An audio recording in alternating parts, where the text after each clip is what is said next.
actually, this is as real as it gets. Hey, this is Marcia Prince, IFBB Bikini Pro and Guest Berry Nutrition spokesmodel, and you are listening to the UCW radio show, In Your Face.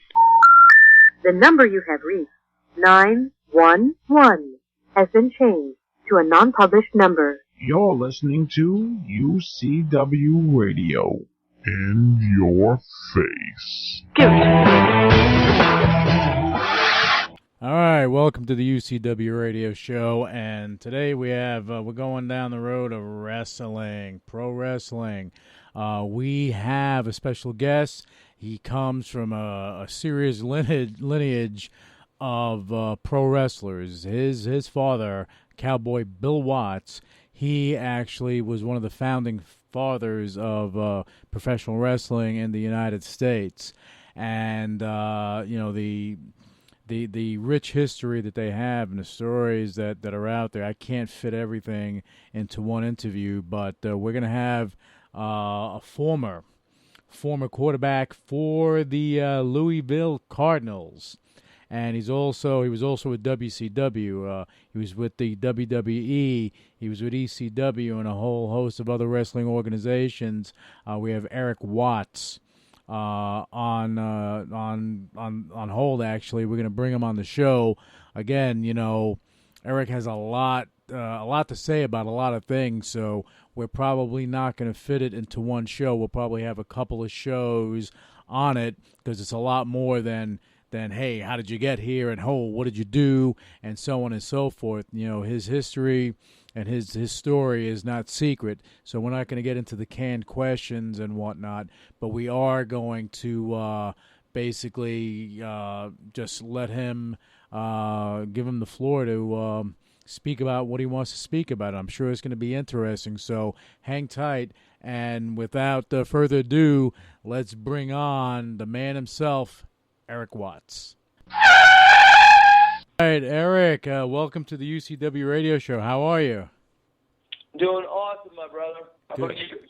Doing all right. Have you on the show, so I'm doing a lot better tonight, which is good. Yeah, you know what? Two old friends just getting back together. You know, this is something we've been waiting for, and all I give a shit about is entertaining your fans, really. So I hope I give you guys what they expect and maybe some more. Well, I think you are. Actually, I know you are because I know how you are, Erik. All right. Yeah. Yeah, I know. Look, you've done, throughout your lifetime and throughout your career, you've done a ton of interviews, when you were in WCW, WWE, and so on and so forth, even when you were playing football down in Louisville. But I want our listeners to get to know the real Erik Watts and what you're about, and then we're going to talk about a lot of different things that you have going on. So, if we can start with your football days, man, let's talk about that. It's pretty amazing what you just talked about was wild. In 1987, which is really kind of old, I hate to tell my age, I was the number one recruited athlete in the nation. I had everywhere to go. I mean, I had colleges even doing things that might not be right. I remember Stanford brought me in for a quarterback camp, and Jack Elway was the head coach. It just so happened that week when I came down there that my personal, the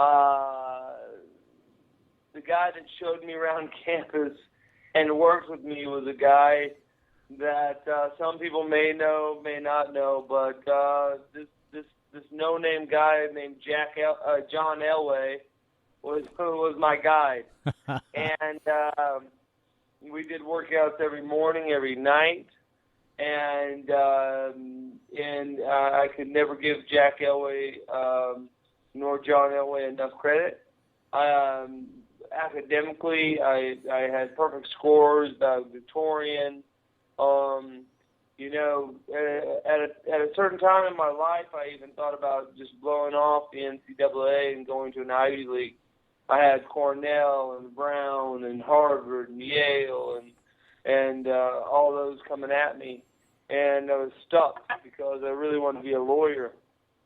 But what happened was one day Howard Snellenberg was in my damn living room with his wife, and I didn't even know he was coaching again. And he told me, and I'd already given a verbal commitment to somewhere else, and he just looked at me and said, "Look, son, you can absolutely go anywhere you want in 3 sports: football, wrestling, and basketball." And he said, and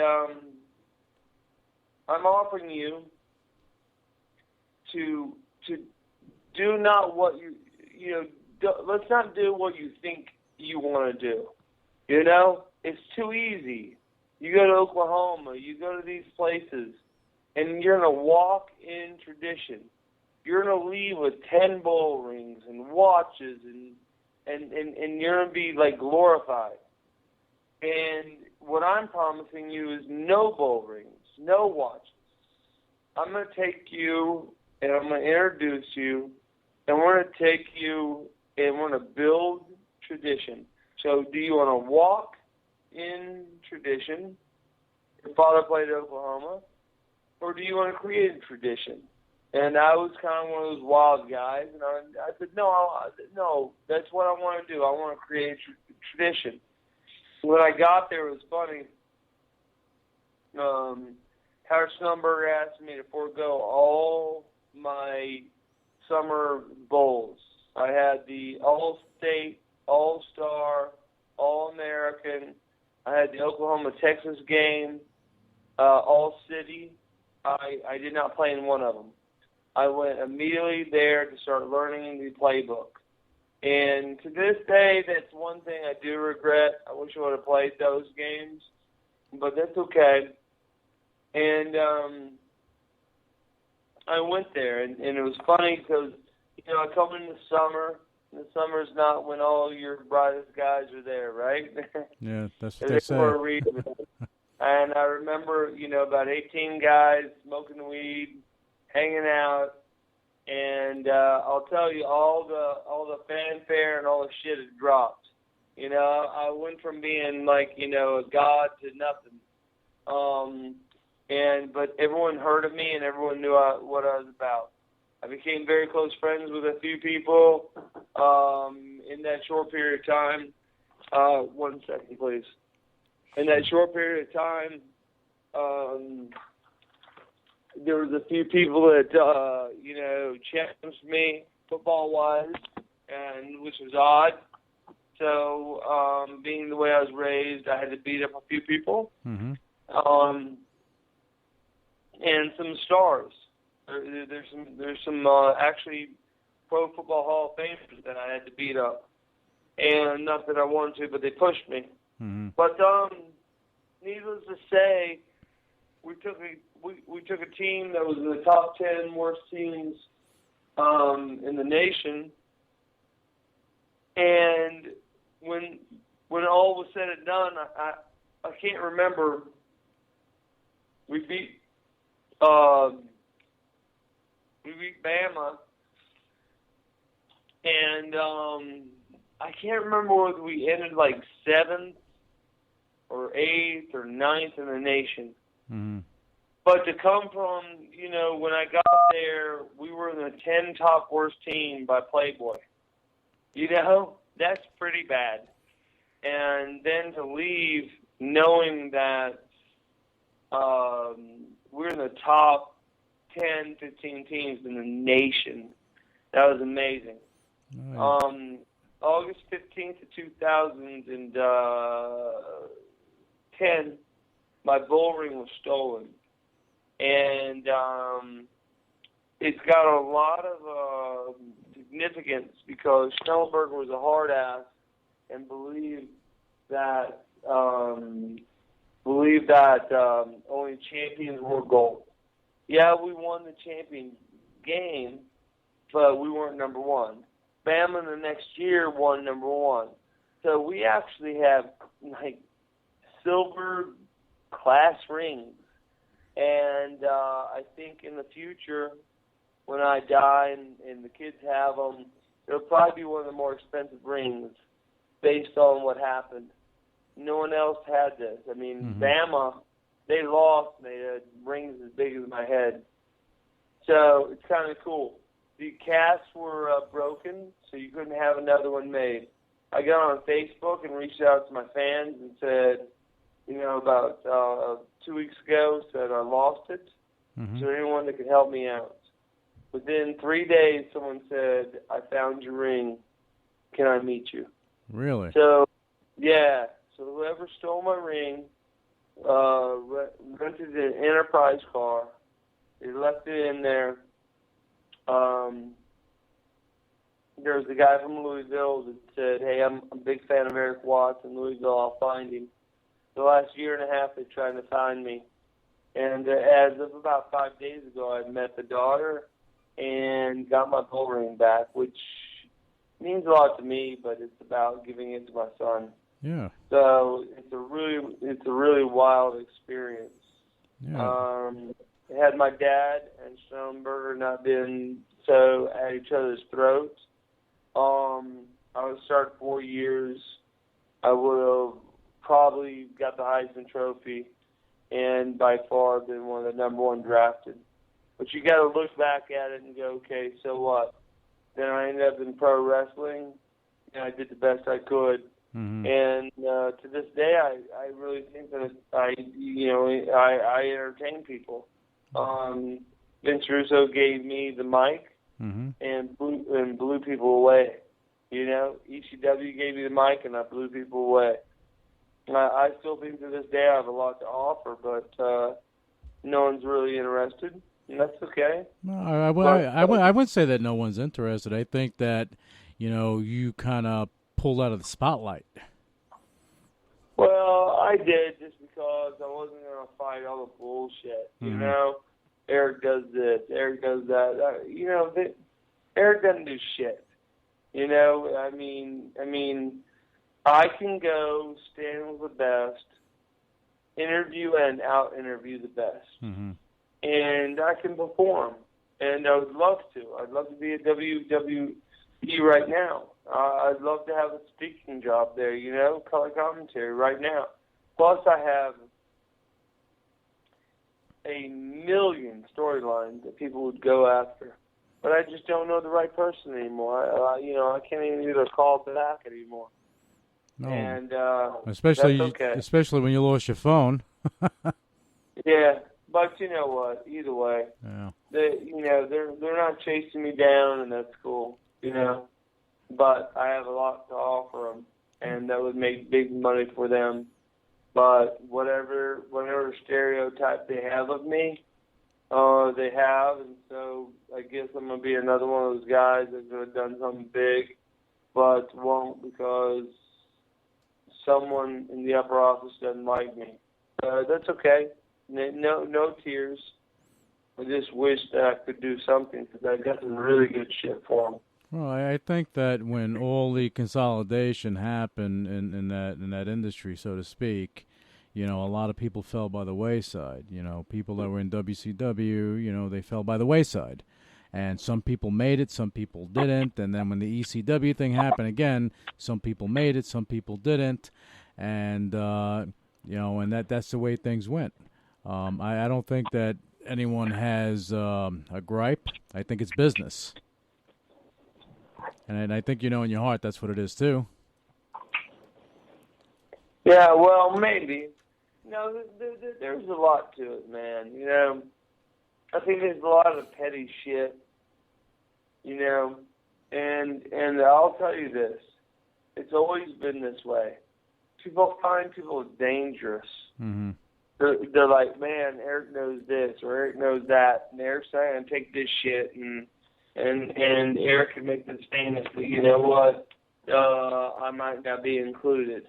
Man, leave it alone. I want to make everyone famous.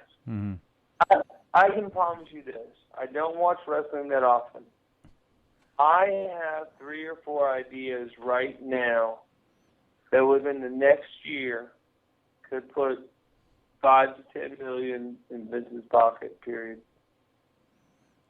And I dare him to take the challenge. I don't even have to, don't promote me. I can produce $10 to $15 million of revenue that he won't. And I've got a lot of quirky, really cool shit that will make the fans happy that he doesn't know about. And I don't want to just slur them on the radio, because then they'll take them and they'll do them half-assed and they won't work.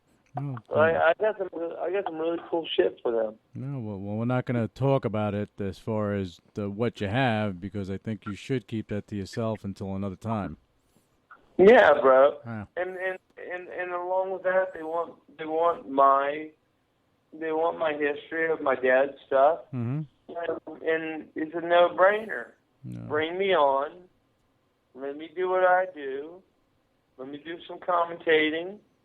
Let me do some fucking booking, and then I'll make a deal on the tapes, and it'll be a win-win, scenario. Period.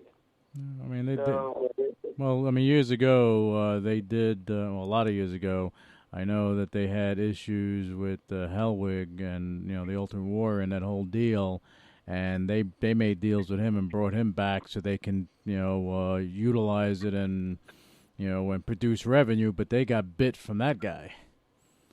Oh, yeah, but you know what? We can do it without Hellwig because we own that name. Right.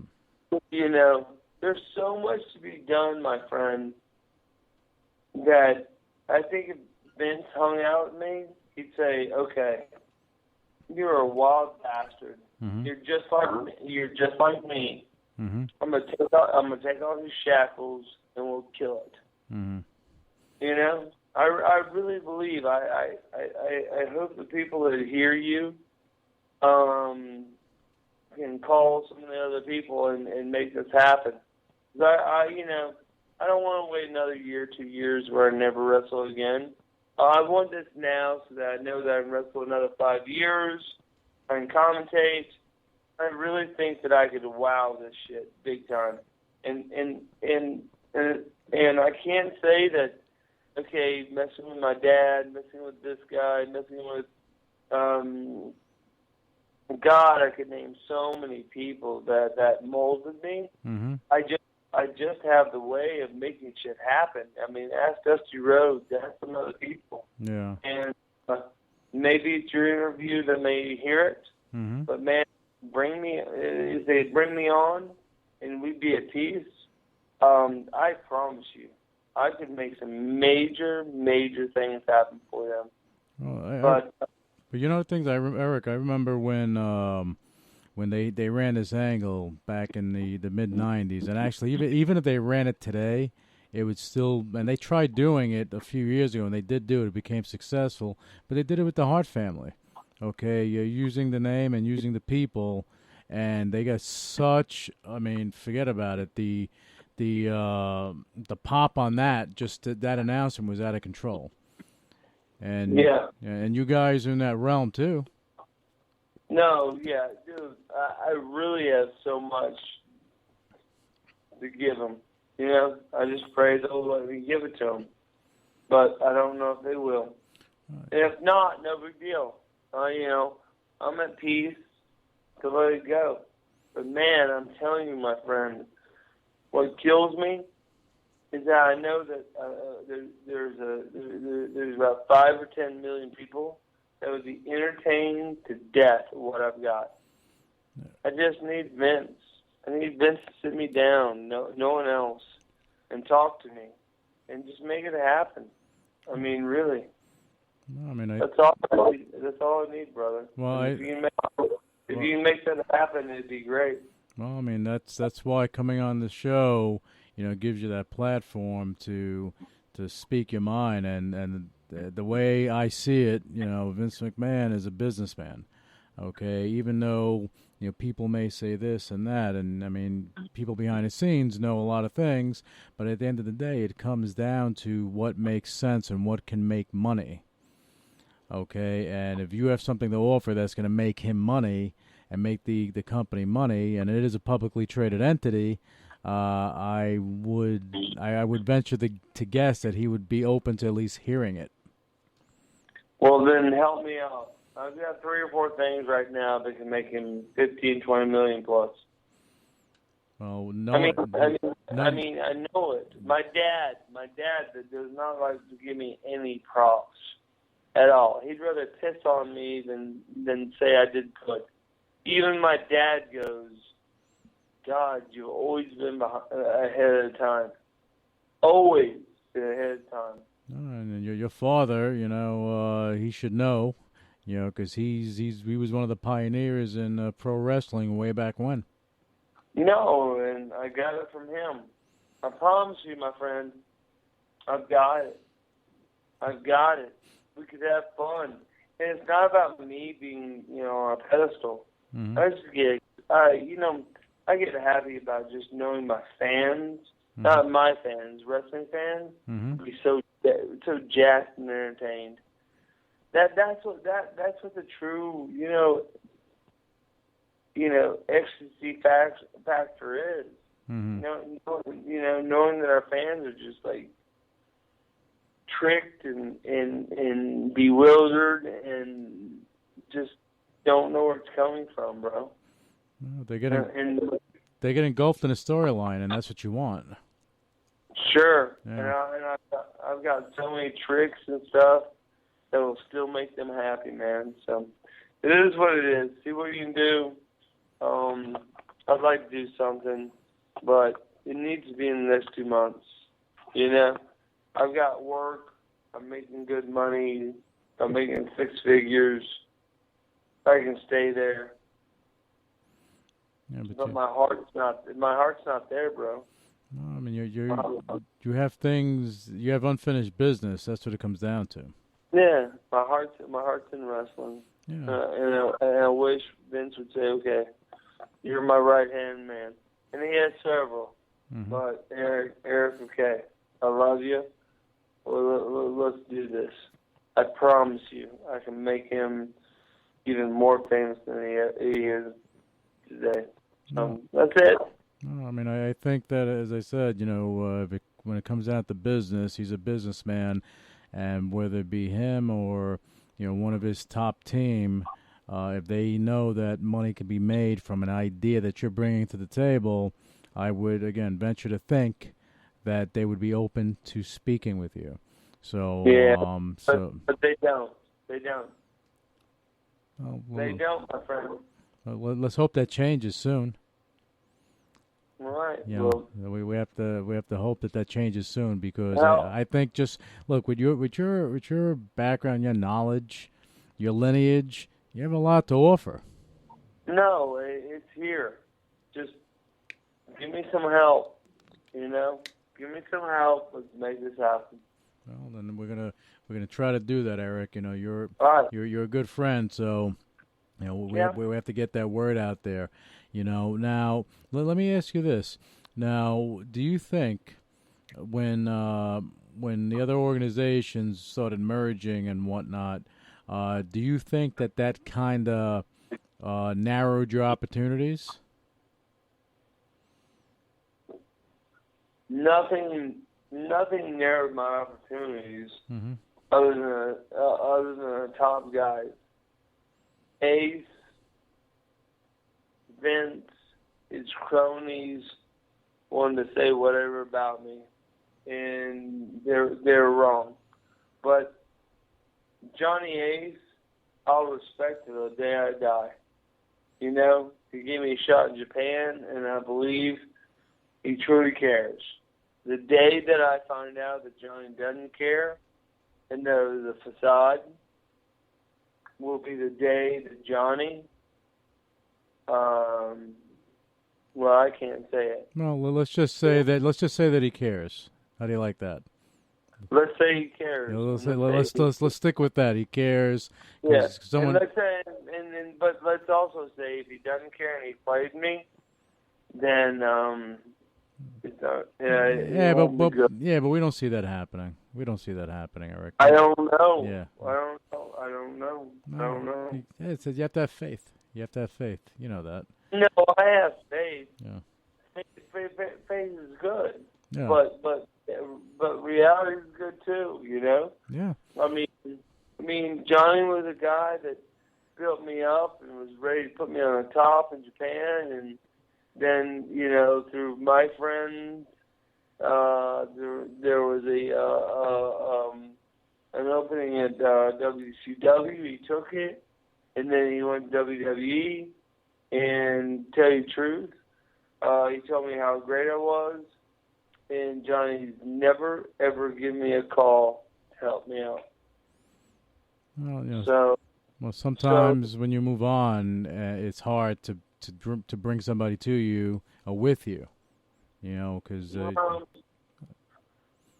Is it? Well, sometimes it is. It all depends on where you land and how confident you are in your position. If you have a strong position, then yeah, you can say what you want and do something and have some input. But if you're not comfortable and not sure that your position's solid, you know how that works. Whether it be the wrestling business or any type of business, if you're not sure of your position, then you're not going to rock the boat. Yeah, but Johnny's always been sure, so let's not dog him. No. I'm just telling you, he did a half-ass deal and then blew me off. So that's it. And the sad thing about it is, I'm one of Johnny's biggest fans. Wow. So I'm not saying out of hate. I'm just saying that he took me and he blackballed me. Well, I think sometimes, when people move on to bigger things, they just, they can't make the moves, or they just are too engulfed with what they're doing. So I wouldn't, I wouldn't go down that road and think that way. Maybe he just, had other things that took priority. We have to think positive. Let me say this. You're an optimist, and you say a lot of good things. I'm going to be honest with you, okay? Mm-hmm. Well, you know how I am.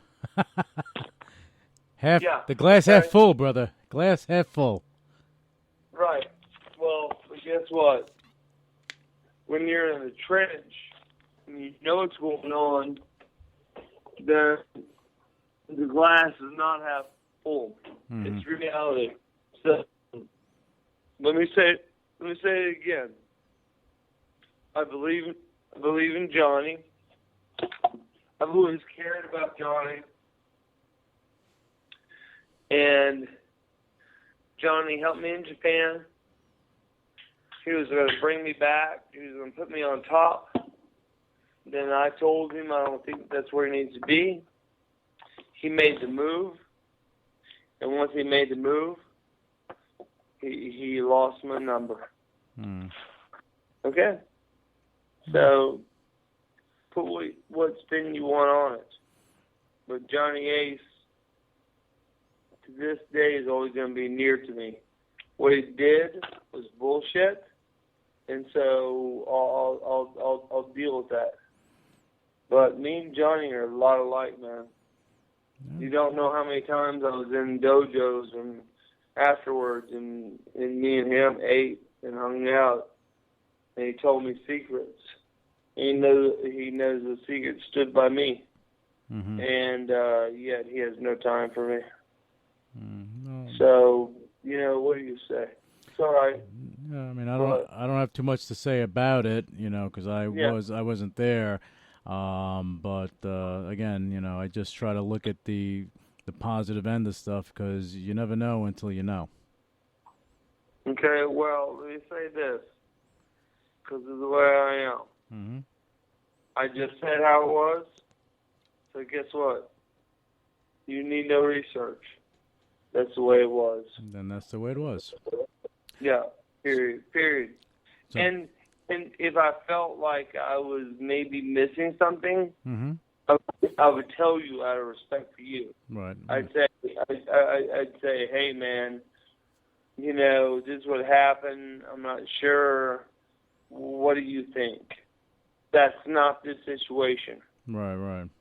This situation is he took me to a level, dropped me off, and then act like he didn't even know who the fuck I was. Mm. And that will come back to him. Right. Johnny is the best manipulator in pro wrestling, minus Kevin Nash. Kevin Nash. Yeah, Kevin Nash. So, what I hope he does is I hope he hears this. He can be mad. If he is, I don't give a shit. Or he could touch him and say, you know what? I did this kid. I love him. Let's do something with him. Mm-hmm. And hopefully that's what he'll say. Hopefully that's what he'll say. Well, hopefully they'll see the asset that you actually are, and utilize that to put money in their pocket. Because that's what it comes down to. As I said before, I'll say it now. I'll say it in 10 years. It comes down to dollars and cents. If it's not making dollars, it doesn't make sense. Yes, sir. So for them, it has to make money. If it's making money, you're the best friend. When you're not making money, guess what? I don't care. WWE or any other company, your value is decreased, and you are now a liability. So yeah. I'm 45. I've got 7 years left. Okay. On the low side, 7 years. Let's do something.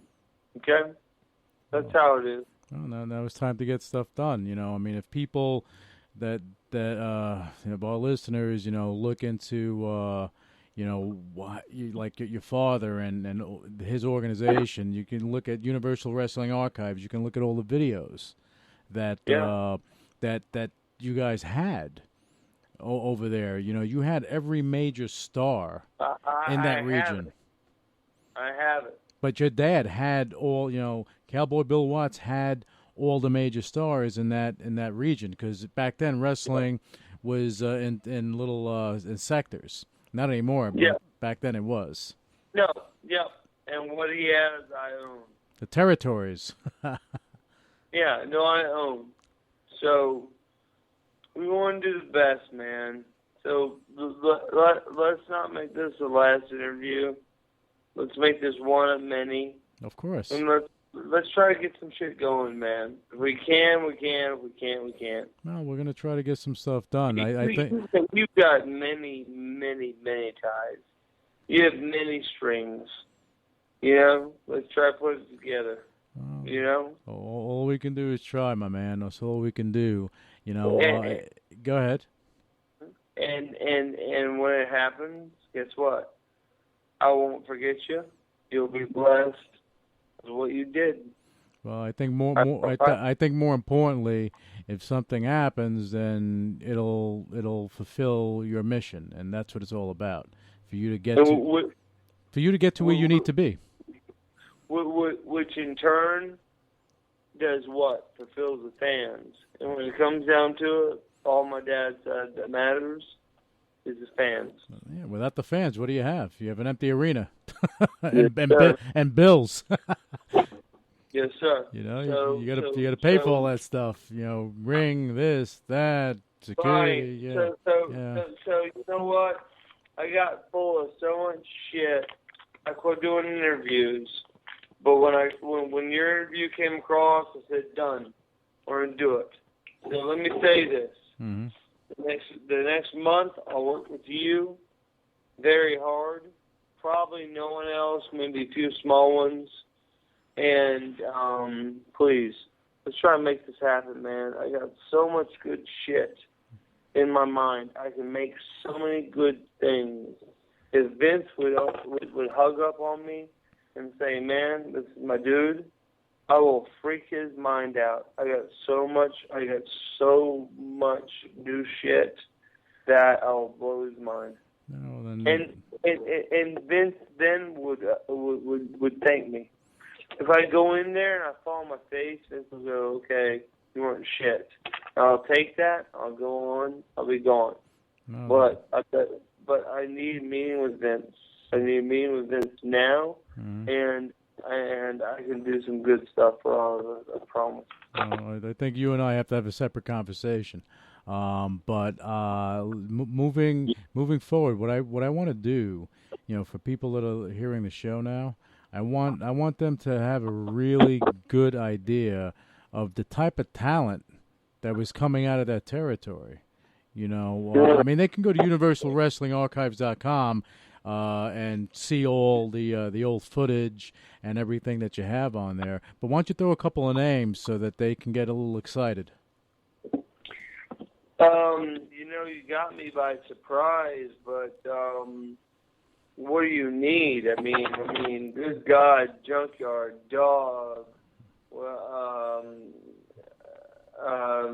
Kamala, Road Warriors, Rock and Roll Express,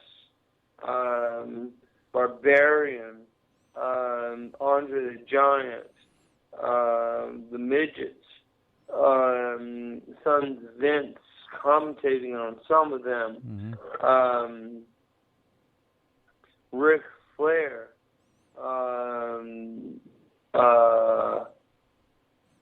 holy shit. Yeah, we had so many people. We had so many people. My mind stops. I mean, it's like, oh my God, all the people we had. Steve Darkness Williams, Ted DiBiase, Coco Beware, Frank Dickie Dirt Murdoch, oh my God, the Barbarian, But these are all the guys that when you were younger, you were seeing these guys in the ring, and you were getting feedback from that whole crew that actually, between that and the Hart family and Lawler's group and the Von Erichs, I mean, they made wrestling along with Vince Sr. to what it actually cultivated to be. Yeah. Hey, hold on one second. All right, Eric, on that note, we're going to take take a little break, and we're going to listen to a couple of commercials, and we're going to hear a tune from the UK recording artist Tara London and Chasing Rainbows. Hey, you want to see something cool? Check this out. My name's Anitra, and I'm going to rock your world. Wow. Oh my God! Dude. Look at that! Wow! Oh my God! Along with my boys Mikey and Joey, I need the Shalava Brothers stack. We're knocking down walls and taking names. The brothers actually getting something done, and everyone gets to play. Progress is slow. We should be finished by Christmas. Girls with power tools, rule. We're not just bringing back the den, baby. We're making mega dens that'll blow you away. Wow! Anitra, it's unbelievable. That is cool. You want some of this? Facial recognition, motion activating. They're gonna wet their pants. This may be the coolest room I have ever seen. Because life is too short to live without a mega den.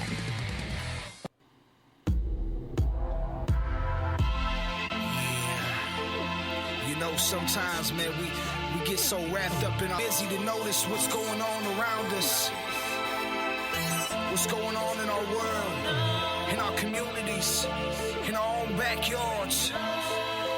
It's crazy, y'all. Check it out. She was 5 years old, sold into slavery.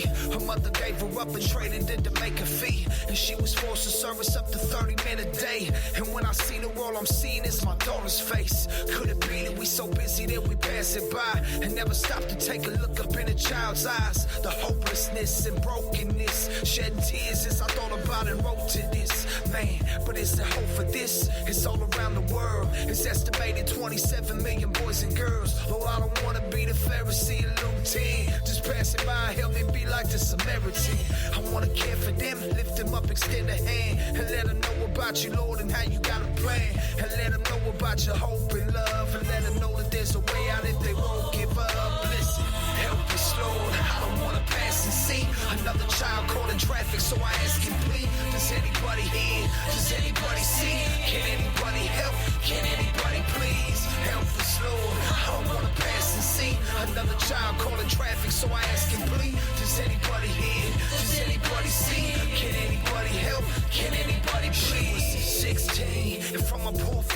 travel looking for work to better herself financially. A little tired, so she headed back up to her room. Without the knowledge of the evil that would happen soon, they entered the room, dressed up like officers, beating and fighting and stripping the clothes up off of her. Bleeding and naked, they proceeded to rape her. She kept telling them no, they continued to take it.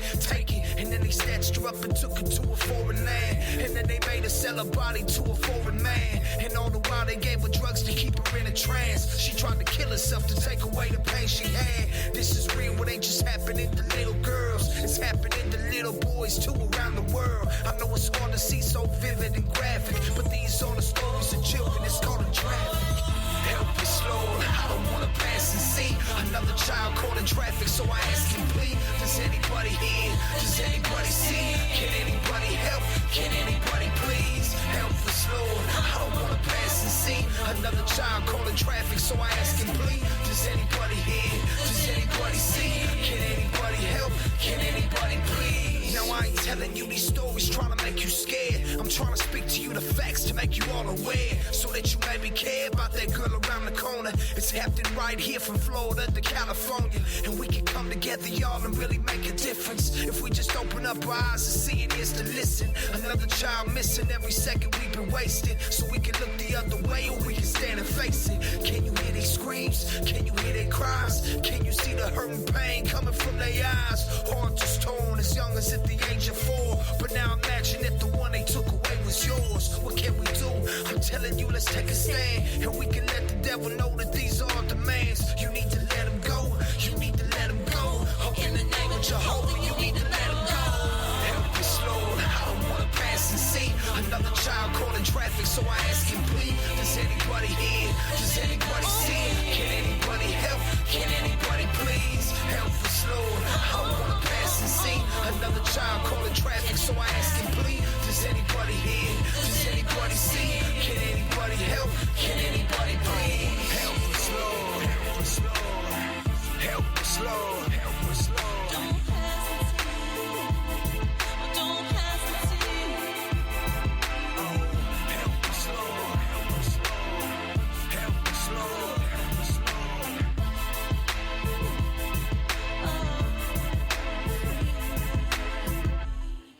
Okay, before we play the Tara London song "Chasing Rainbows," I just want to touch on a little something.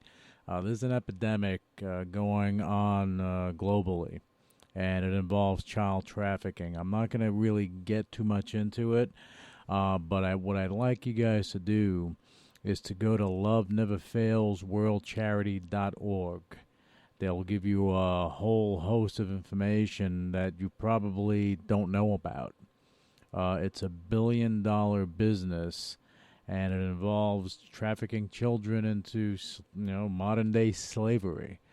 They have an event going on May 30th in L.A., where you're going to have Nick's star, Jeremy Lin. He's going to be singing, believe it or not.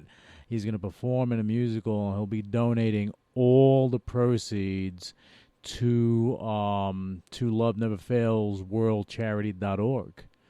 Okay, and this is to help stop child sex trafficking. The musical is going to be at 8 o'clock p.m. P-Coast at the Zephyr Theater at 7456 Melrose Avenue, Los Angeles, California. And to get more information, just go to brownpapertickets.com. That's brownpapertickets.com. Go there, look for the show starring Jeremy Lin, and you'll be able to go see it. All right. Again, for more information on that, just go to loveneverfailsworldcharity.org. That's loveneverfailsworldcharity.org. And all right, so now let's head on to Tara London and Chasing Rainbows. Sitting in a coffee bar, watching the world go by. She lights a cigarette, breathes it in, starts to cry. She holds on tightly to her suitcase of memories. face. Then she whispers softly, this isn't how my life should be. Don't go chasing rainbows. Not all that glitters is gold, and you don't know what the future will hold. Chasing rainbows. She said she'd been around the world 100 times, seen a lot of things, good and bad, not worth a dime. Doesn't matter what you do, what you say, this world just keeps on spinning every hour of every day. Oh, don't go chasing rainbows. Not all that glitters is gold, and you don't know what the future will hold. Chasing rainbows.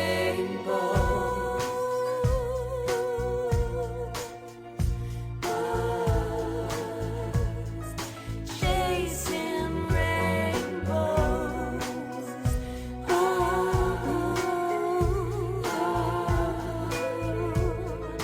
Chasing rainbows. It doesn't matter what you do, what you say, this world just keeps on spinning every hour of every day. Oh, don't go chasing rainbows.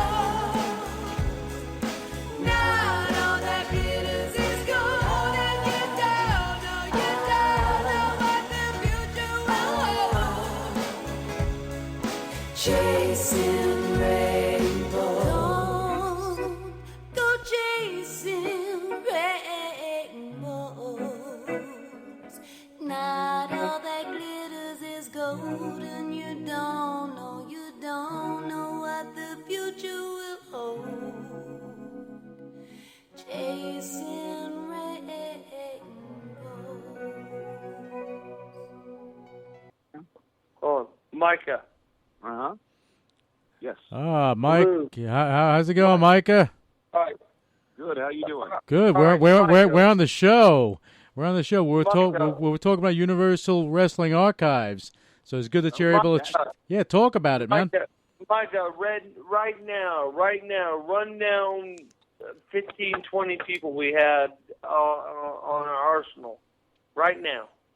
Oh, God. Dr. F. Steve Williams, Sting, Rock, American Dream, Dusty Rhodes, Andre the Giant, let's see, Hacksaw Jim Duggan, the Junkyard Dog, Dick Murdoch, Cowboy Bill Watts, Jim Ross. I mean, there was just tons of Barbarians, the Russians. Yeah, the Rock and Roll Express, the Midnight Express, the Coco Beware. Yep.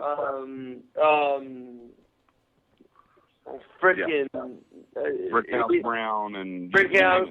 Yeah, we had tons of folks. Brickhouse Brown. It doesn't end, bro. It doesn't end. Say, Micah, what I was telling Eric is that, we were talking about it before you came on the show, that, what your father did in that territory, along with, Lawler and the Von Erichs and Vince Sr., that basically they kind of cultivated wrestling to what it was about to become. But without that foundation, Vince McMahon right now would not have had, and I mentioned the Hearts, they would not have had the organization or the beginnings that they needed for him to do what he's doing now. Right. Do you want to talk about Universal Wrestling Archives for a minute? Yeah, and besides that, Shawn Michaels, okay? No one wanted him. You had Shawn Michaels. You had Rick Rude. He was playing baseball and said if he was found out, he'd be in trouble. You put him under a mask. We had so many young talents that came through that became, so big. You know, the Guerreros, the Poffos, the Kamala, Andre the Giant, Steve Kern, freaking, oh my God, it doesn't stop, bro. Yeah. It does not stop. Well, the list goes on and on. Yo, Micah, why don't you tell us what's going on with Universal Wrestling Archives now? Essentially, we're in the process of transferring over more of the UWF shows from the original 1-inch masters and digitizing them onto hard drives so we can release more of the sequential shows. We've got about 78 of the original shows that we're going to have up on the site within the next couple of months. That, just a lot more to come. Plus, we've got another 80 or so Power Pro Wrestling shows also to be added. Quite a bit. Hey, Mike, how about this? We have, 45 minutes to an hour of Muhammad Ali talk to my brother and say, you can't go in the mosque. Can you film me praying in my mosque? Yep, with Joel when he had him come in. Yep. Okay. Who in the fuck has that? The guy from Smokey and the Bandit. Gary Reed. Yep. Yeah. We have footage of Gary Reed at one of our shows. It hurts me because I should have a list, but all I'm trying to tell you is it's just nonstop, bro. Well, look, the way I look at it, guys, I mean, Vince McMahon, WWE, they consolidated an industry, so to speak, and that industry has a history. And they have the Hart history. They have the Von Erich history. They have certain things, I think they're missing a big component with the Watts history and what you guys were doing, what your father was doing down there. Right. Because a lot and we owned a lot of that too. And you have everything there, how can people access what you have there, because I'm sure a lot of people want to actually view this stuff. All right. We've got over 180 DVDs on the website on universalwrestling.com currently, but we've got almost an equal amount that we've yet to add. So lots more to come in the next couple of months. Okay. Do you think that you're going to make a deal with Netflix or something like that in order to distribute? Any of that's possible.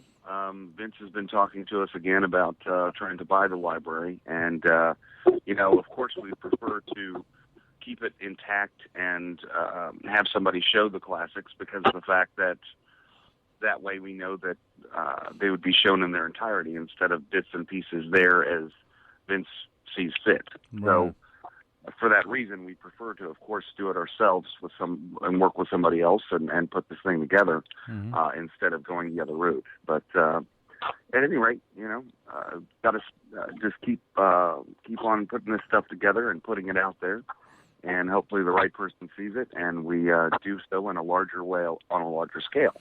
So anyway, that's what we're working on doing. Yeah, well, I think that's great, because what you have, if you have really stuff that can never be reproduced ever. Right. Some of these people aren't around anymore. I mean, the stuff that was done is not going to happen again. And I honestly, and again, this may be me just like having a broader scope of business, but I wouldn't be shocked if someone like Dana White was interested in something like that, because even MMA, that's a form, that's entertainment. Well, let me say this. People think that Vince has such a great offer. You don't know what the offers are in China and Japan, and their offers are bigger than Vince's offers. So we have huge offers. The problem is we want control of the offer so that we make sure that we keep the integrity of the footage. So that's where we're at, bro. Well, I mean, I think that the right situation is going to come along because you guys have a rich history down there, and with what your dad did and the people that the stars that you had coming in through the door that you guys saw growing up, again, something that won't be repeated again. So, there's a lot of value there, again, in my opinion. Mm-hmm. Yeah. No. Go. All right. So this is what I gotta do. I've gotta go. This is what I want you to do. Okay. I want your promise that you're gonna stay in contact, email. Of course. And that we are gonna take this to the next level. Okay. Well, that's the plan, my brother. That's the plan. All right. That's why we're all friends. And but Mike, I will do 900 interviews for free because you know me. I know you. Mm-hmm. We're a fucking family, and I'll do them for free. And I don't do anything for free. So I believe that much in you. No. So let's keep this going. Let's get this damn thing done. Get some people excited. Let's make it happen. Well, okay? That's what we got to do. And Micah, thank you for coming on the show and going over Universal. I appreciate it. Yeah, no problem. Is there anything you want to add before we shut down on Universal Wrestling that maybe the fans want to know about? Yeah. His brother is the greatest athlete of all time. Did you say? I'm not going to argue with you. Did you say that, Micah? It sounded like me. Yeah. It sounded just like me. Made it sound a little funny, yeah. Yeah, no. Wow, Micah, you sound just like me.